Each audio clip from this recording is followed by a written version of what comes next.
Relatoria. Boa noite, Chu. Boa noite, Jory, boa noite a todos. Esta é uma decisão tomada, segundo o Supremo Tribunal Federal, pelo próprio ministro Dias Toffoli, após uma reunião entre os membros do Supremo na tarde de hoje. Uma carta assinada pelos 10 integrantes do Supremo Tribunal Federal afirma que eles decidiram por unanimidade rejeitar a arguição de suspeição que foi apresentada pela Polícia Federal, que na prática pedia a retirada de Toffoli do processo. Dizem que a plena validade dos atos praticados pelo ministro são reconhecidas pelos 10 integrantes do Supremo e todos os processos a ela vinculados por dependência, e expressaram apoio pessoal ao ministro. No entanto, Jory, registraram que a pedido dele, Toffoli, levando em conta a sua faculdade de submeter à presidência do tribunal questões para o andamento dos processos, decidiu, portanto, remeter esta relatoria para que a presidência promova uma livre redistribuição. Ou seja, Toffoli está deixando a relatoria do processo que investiga o Banco Master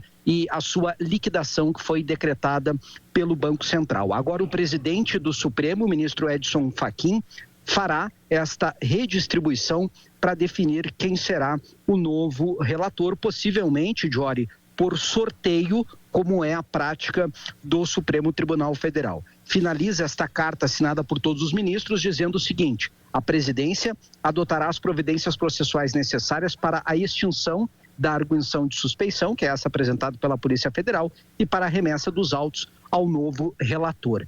Esta decisão, Jory, contextualizando rapidamente, ela é importante porque aumentou muito a pressão hoje para que o ministro Dias Toffoli deixasse este caso, em razão do relatório da Polícia Federal, como você destacava, trazer muito claramente indícios de que Toffoli tinha ligações com Daniel Vorcaro, o controlador do Banco Master, e que ele vendeu parte de um resort do qual é sócio no Paraná para um fundo ligado ao Banco Master, lá em 2021.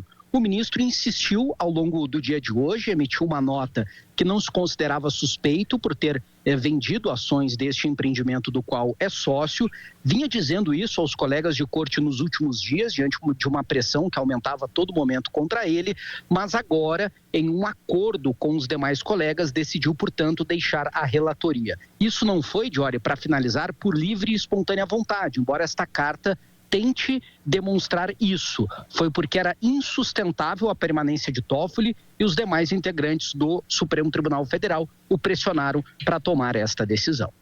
O famoso por livre e espontânea pressão, né, Chu? Exato, não havia clima para ele continuar, Jory, e isso trazia um desgaste para todo o Supremo Tribunal Federal. Porque o ministro Dias Toffoli, como relator, além de ter a questão da suspeição, ele tomou várias medidas nas últimas semanas, pouco usuais ou até inéditas na condução de um processo.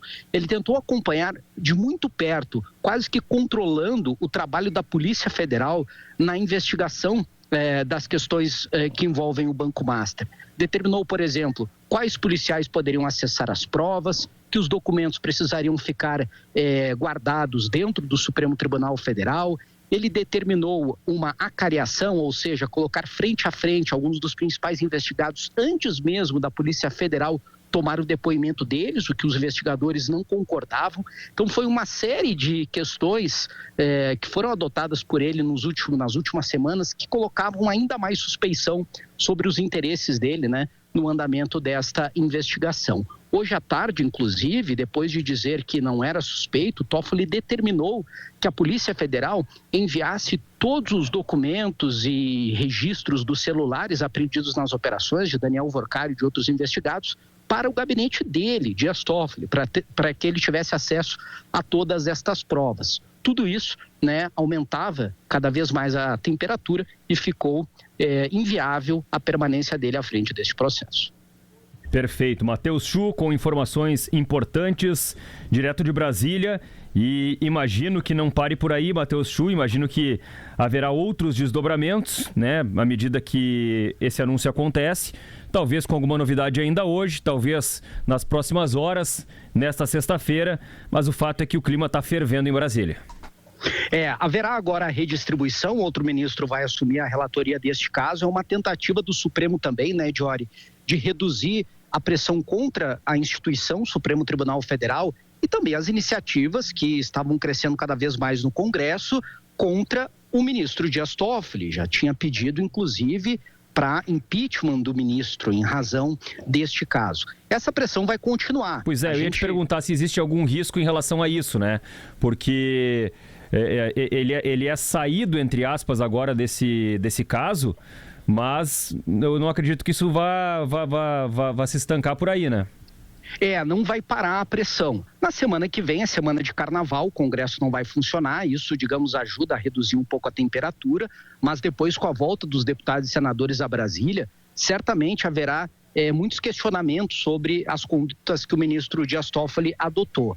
O banqueiro Daniel Vorcaro está convocado para ir à CPI do INSS logo após o carnaval. Se ele comparecer e resolver falar, que tem direito ao silêncio, também vai trazer vários novos elementos. O que a gente vai ter que observar agora, Diori, é o próximo ministro que ficará responsável e como ele vai conduzir este processo. A tendência é que Toffoli tente submergir, sair do noticiário, não se manifestar mais sobre o caso, e que o novo ministro que vai assumir também siga o rito normal, não adote estas medidas inéditas, pouco usuais que o ministro Dias Toffoli vinha trazendo, para dar liberdade para a Polícia Federal trabalhar, né, para a investigação seguir e para que a pressão diminua sobre o Supremo Tribunal Federal. Com certeza não se encerra, mas é uma estratégia para tentar diminuir um pouco da temperatura política que estava muito alta, de fato, nas últimas semanas. Perfeito. Muito obrigado, Matheus Chu. Qualquer coisa, espaço aberto aqui na nossa programação esportiva da Rádio Gaúcha. Palmeiras. Vamos lá, então, Rodrigo, escalar o Palmeiras. O Inter já está escalado, o Maurício já falou. Vamos ouvir o Vaguinho em seguida.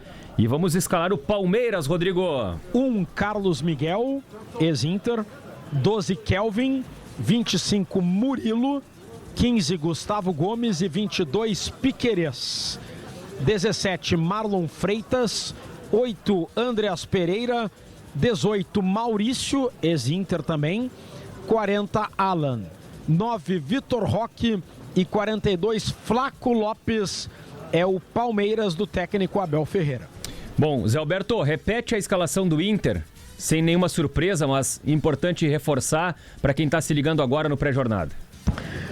Rocher, número 1, Bruno Gomes, camisa número 15, Mercado 25, Vitor Gabriel 41 e Bernabé número 26.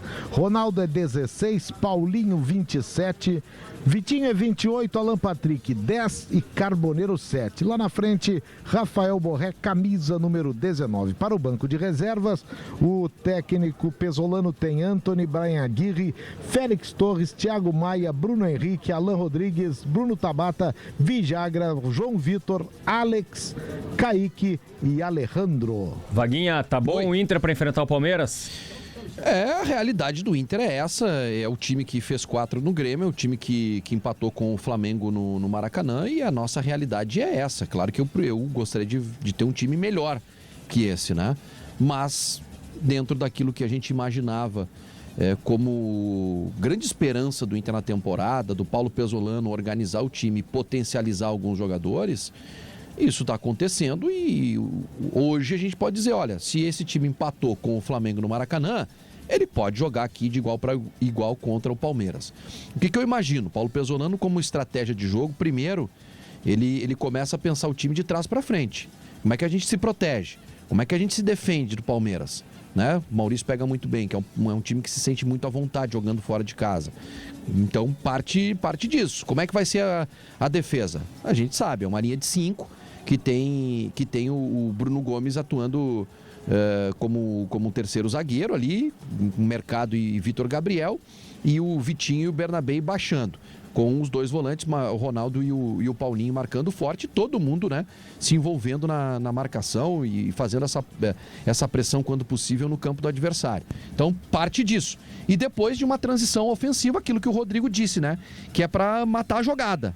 Fazer a transição e finalizar, chegar ao gol do adversário, assustando. E aí o Inter tem jogadores de qualidade do meio para frente para fazer isso. Alan Patrick, Carboneiro e Borré. São os 3 jogadores que podem fazer alguma coisa diferente ali na frente. Mas eu queria chamar a atenção também, Maurício, para outro detalhe. A gente teve aqui Clássico Granal que aos 35 minutos do segundo tempo,